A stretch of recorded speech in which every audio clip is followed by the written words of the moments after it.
When the grand double doors of the country club ballroom swung open, my father's face drained of every drop of color.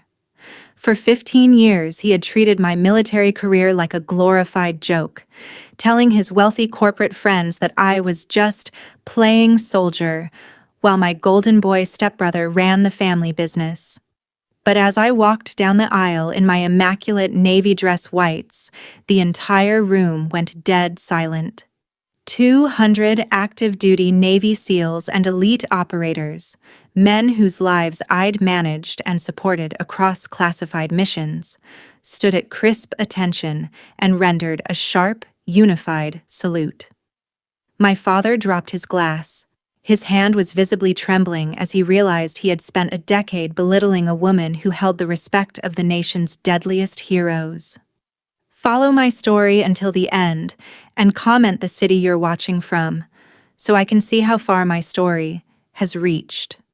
My name is Charlotte Reed, and at 38 years old, I've learned that blood doesn't make a family. Respect does. For as long as I can remember, my father, Arthur Reed, viewed the world through a single lens: net worth. He was the founder of a high-end logistics empire, a man who measured human value entirely in corporate titles, designer suits, and country club memberships. My stepbrother, Brandon, was his pride and joy. Brandon took over a vice presidency at the company right out of college, driving sports cars and signing contracts while my father beamed with pride. Then there was me.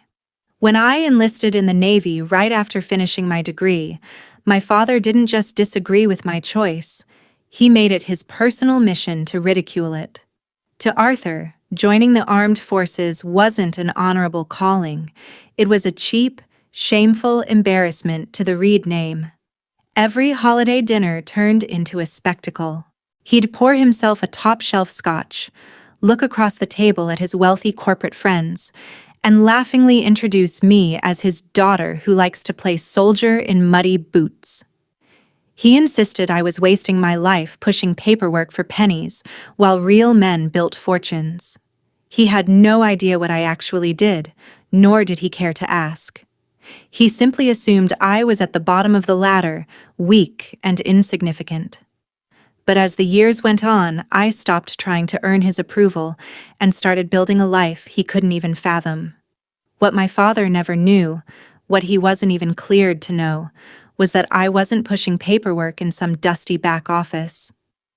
I was a senior intelligence officer attached to Naval Special Warfare, serving directly alongside special boat teams and elite SEAL squadrons. While Brandon was closing padded boardroom deals, I was managing high-stakes intelligence networks, mapping out high-value target extractions, and overseeing critical operational logistics in some of the most hostile environments on the planet. For over a decade, my life was defined by silent, uncredited sacrifice. I spent long, exhausting nights in classified tactical operations centers, listening to live feeds, coordinating direct action assets, and ensuring that every single team member made it back home alive. I missed holidays, birthdays, and every major family milestone, but I never regretted it. The men I served with didn't care about my father's corporate status or how much money was in my bank account. They trusted me with their lives, and I trusted them with mine. In the dust and chaos of real-world missions, we forged an unbreakable bond that no country club membership could ever buy. My father thought I was alone and fatherless in the military, but the truth was, I had built a true family of 200 elite operators who had my back, no matter what. When Brandon announced his marriage to the daughter of a major defense contractor, my father saw it as the ultimate corporate merger. The wedding was set to be the event of the season at an exclusive waterfront country club, designed entirely to showcase Arthur's empire to investors and board members. A month before the ceremony, my father called me directly, his voice dripping with condescension. His words were as cutting as ever. "Charlotte, if you insist on showing up, Please dress modestly and leave your military identity at the door. I have high-profile guests coming, and I won't have you embarrassing the family with stories about your low-level service." I stood there, my temper flaring, fully prepared to decline the invite and skip the event altogether. But as I sat in the ops room later that evening, Commander Vance, a battle-hardened SEAL team lead who had relied on my intelligence for 3 deployments, noticed my quiet frustration. After I told him what my father had said, his jaw tightened in quiet fury. He looked at me with cold, sharp intensity and said, "Charlotte, you're going to that wedding. And you're not going alone. It's time your father learns exactly who his daughter really is." The afternoon of the wedding arrived with a crisp, cool breeze blowing off the ocean. The grand ballroom of the country club was filled with 200 of the city's most influential executives, politicians, and high society couples. Champagne flowed, a string quartet played softly in the background, and my father moved through the crowd like a king holding court, soaking in every bit of praise for his family's immense success. I arrived precisely as the reception was beginning. I didn't wear a modest cocktail dress as my father had commanded. Instead, I wore my immaculate navy dress whites, every golden button polished, with my senior chief rank insignia shining and rows of hard-earned service ribbons resting proudly across my chest. As I stepped through the main entrance, the low hum of conversation faltered. Head after head turned to stare, whispers rippling through the wealthy crowd. My father's eyes locked onto me, and his face instantly darkened with annoyance. Stepping away from a circle of board members, he marched across the polished marble floor toward me, his jaw clenched in anger. He grabbed my arm, leaning in close so the nearby guests wouldn't hear his hushed, furious voice. "What are you playing at, Charlotte?" he hissed, his eyes darting nervously around the room. "I explicitly told you not to bring your military nonsense here. You look completely out of place, and you're making a scene in front of my most important investors. Take that costume off, or leave immediately." Before I could answer, a deep rumble echoed from outside the grand glass doors, shaking the heavy crystal chandeliers above. The low rumble outside quickly escalated into the powerful, synchronized roar of heavy military engines pulling into the club's private drive. The double glass doors of the ballroom burst open, and a sudden hush fell over the entire hall. Entering the room in immaculate, perfectly fitted Navy dress whites came 200 active duty and veteran Navy SEALs, led by Commander Vance himself. The sheer presence of 200 elite operators, decorated warriors whose broad shoulders and stoic expressions commanded absolute authority, instantly paralyzed the room. Executives lowered their glasses, politicians froze mid-sentence, and my father's breath hitched in his throat. Commander Vance marched straight up the center aisle, his eyes locked onto me, completely ignoring the surrounding billionaires. He stopped precisely 3 feet away, snapped his boots together, and called out in a voice that resonated off the high ceilings, "Tenhut!"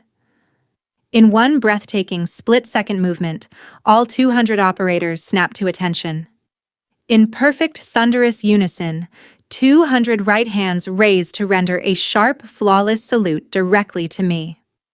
My father stood right beside me, his jaw dropped wide open in utter disbelief. The champagne glass slipped from his numb fingers, shattering on the polished marble floor below. His face turned completely ash-white as he stared at the sea of Navy SEALs honoring his paper-pushing daughter. He looked at the medals on Commander Vance's chest, then back at me, his hand visibly shaking as the terrifying realization finally hit him. He had spent a decade belittling a woman who held the absolute respect and devotion of the nation's most formidable warriors. Commander Vance lowered his salute, stepping forward to address the stunned crowd. His voice carried across the silent ballroom with unyielding authority. "For those who do not know," he declared, his eyes sweeping over the frozen corporate elites. Senior Chief Charlotte Reed is one of the most vital strategic minds in naval special warfare. Her intelligence work and flawless operational leadership have saved my life and the lives of my men on more missions than I can count. She is a hero to this country, and we are honored to stand beside her. My father stood frozen, his mouth opening and closing without making a sound. The very corporate board members he had spent the evening trying to impress were now staring at him with looks of disgust and confusion, realizing how utterly blind he had been to his own daughter's greatness. Desperate to save face and regain control of the room, my father took a hesitant step toward me, reaching out a trembling hand. "Charlotte, I had no idea," he stammered, his voice weak and completely devoid of its usual arrogant power. "Please, let me introduce you to the board." Before he could finish, Commander Vance and 5 towering SEAL operators seamlessly stepped in front of him, forming an impenetrable wall of blue and gold. They didn't say a word, nor did they need to. The physical barrier made it abundantly clear. Arthur Reed no longer had access to the daughter he had spent a decade trying to destroy. Brandon stood in the background, looking small and completely irrelevant beside the real men who honored his sister. My father could only watch from behind the wall of operators as the entire room realized the truth.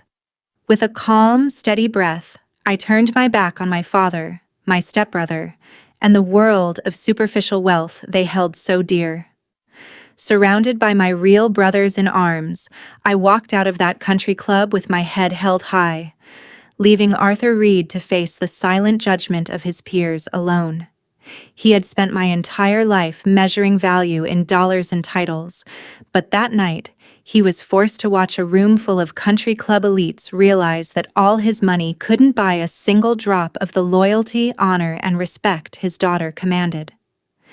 In the months following the wedding, my father tried calling repeatedly, desperately attempting to repair his image and rebuild a bridge he had burned long ago. I never answered. I didn't need to. I had found my true family not in blood, but in duty, sacrifice, and the unwavering bond of those who serve beside you. If you've ever been underestimated, mocked, or dismissed by the people who were supposed to support you, I want to hear your story. How did you prove them wrong? Drop your thoughts in the comments below, and don't forget to like and subscribe for more stories like this. On your screen right now are 2 other channel favorite videos that I know you'll love. Thank you for watching until the very end, and I'll see you in the next story.